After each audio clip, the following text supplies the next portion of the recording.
Ladies and gentlemen, today a review of Creed 3.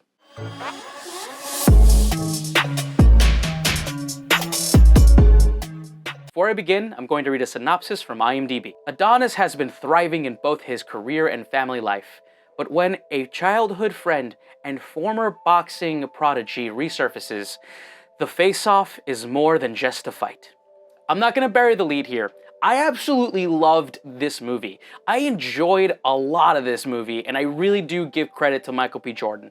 This is his first directorial effort, and here, Michael B., you did it, man. You made a really solid, entertaining movie. You can really tell that he and his screenwriters took the time and care and energy to make sure that the script was as fleshed out as possible and that the characters had moments to breathe. He was also able to get really strong performances from all of the actors. I have to say, this is some of the best acting that I've seen in a Rocky franchise movie, for sure. Michael B. and Tessa Thompson really do feel like a couple who've been through it for many years, and their interactions together do give weight and levity to the story, and it's because of their performances. The performances are so good here. Jonathan Majors again delivers a show-stopping performance. He is so good at internalizing emotion that is still able to be communicated through the way he performs. It's just so amazing to watch a performer like his caliber really get the shining light that I know he deserves. His portrayal here of Michael B. Jordan's childhood friend and the antagonist of the story is done so solidly that you almost are sympathetic to him. And that really is the tale of a good villain in a story. If you actually do kind of get where they're coming from. And Jonathan Majors is able to do that so effortlessly. It's a joy to watch. Now, I will say that I do have some criticisms for the pacing, and there's definitely some contrivances that the story and the plot take that are a little unbelievable, and I am sure is going to take some people out of the movie, especially if you're a kind of a hardcore boxing fan and you kind of understand the rules and regulations, and the way that this movie kind of unfolds isn't very realistic. But besides that, this is a very entertaining and well-made film. This movie gives you everything you want and need from a boxing sports movie. I know that some people are actually criticizing this movie for the fact that it kind of follows the same mold as the Rocky films and doesn't really do anything to change that mold, but I do believe that Michael B. Jordan has really instilled his style and his voice to the movie in such a way that it does kind of set it apart from the other movies. The way that he uses the camera angles within the boxing scenes are very inventive and are some of the most interesting shots that I've seen from a movie this year.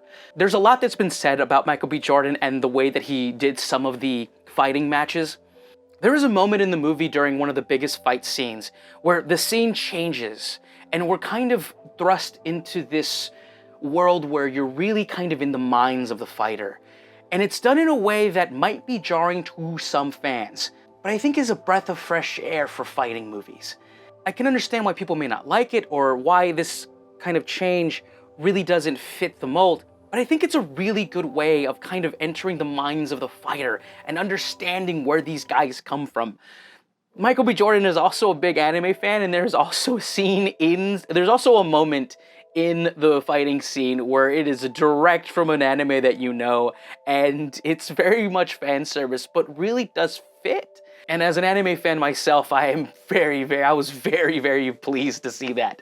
But also the way that he uses the camera to connect to what the fighters are seeing and looking at and paying attention to, that is also really interesting and definitely something that hasn't been done in a Rocky movie, but does fit with the mold of Rocky movies evolving the fight scenes and kind of playing with that dynamic to introduce new ways of understanding the fight and understanding what the fighters are thinking and doing. I thought that was actually very well done and a really amazing effort from a freshman director. This movie also does some things to kind of retcon Adonis's past, but it doesn't do it in a way that's very jarring, like some movies do. It does it in a subtle way that I think really does work for his story. And it even adds something for Felicia Rashad, who plays Adonis's adopted mother, to really expand her character. And she has a bigger arc in this movie than she's had in other movies. I really do appreciate that kind of thing. Adonis also has a daughter who's deaf, and much of the home life of Adonis is filled with him signing to her and kind of mentoring her as well, which I think adds some really needed levity to the series. You can just tell that that there was a lot of time and care put into the story and the plot and the driving narrative to really make this a pretty coherent script and film. And every beat and subplot does have a moment to breathe, and it just coalesces into this just really satisfying time at the movies. I give Creed 3 a 9 out of 10, an almost absolutely perfect movie. This was Michael B. Jordan's directorial debut, and I think he knocked it out of the park. It definitely still has the formula of a Rocky movie, but I think Michael B. Jordan instills a little bit of his own style and attitude to the story and plot that it really sets it apart. The performances are really, really good here as well. I think some of the best performances in a Rocky movie. Tessa Thompson and Michael B. Jordan are just fantastic together, and in this film, their relationship evolves to the point where you just really feel for them in the moment and understand why they're having these conflicts. Jonathan Majors is incredible. He plays a menacing villain, but is also so sympathetic that you do kind of feel for him, and you understand where his feelings are coming from.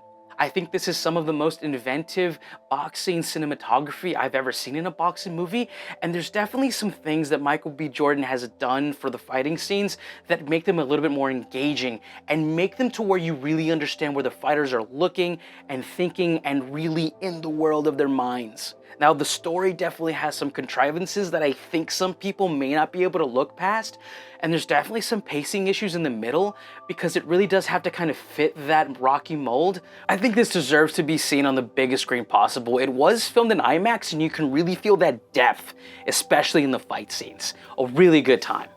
Thank you so much for watching, guys. If you made it all the way to the end, please like, comment, subscribe. If you comment, I will do my best to reply to everybody who comments as quickly as possible. Thank you for making it all the way to the end of the video. You guys have a good rest of your day. Thank you.